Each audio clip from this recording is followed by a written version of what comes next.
So I have listened to Donna's explanation of like how we came to this, and I appreciate the perspective. I understand how costly it could be to enforce codes, nuisance codes to the city that are not recoverable except under the general fund.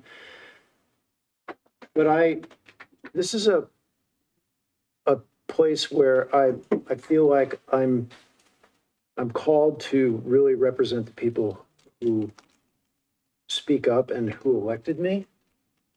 And I've heard some really compelling arguments today about this particular issue in Title IV. Mr. Fitzgerald, I think you really articulated it really well. When I hear that in your interpretation that our definition of a public nuisance does not match the state's and therefore might end up being challenged in court, that's a concerning. I don't have the basis to verify what you said. I'm just taking it on faith.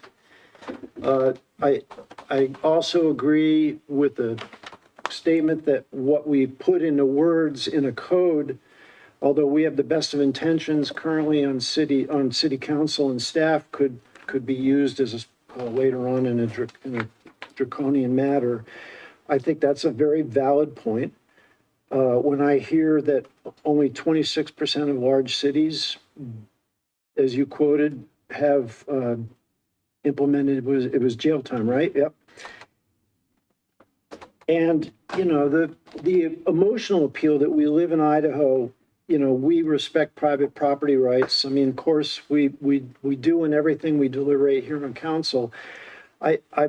I'm in a place where I feel like what has been provided for verbiage for this particular section does not comport with my perspective of how the city should handle this particular issue. Although I've heard both sides and I really appreciate the explanations and the arguments for, I'm very uncomfortable the way things are.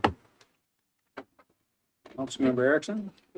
Can I ask just a clarifying question? Are you concerned about the language throughout, or are you only concerned about the Title 4, excuse me?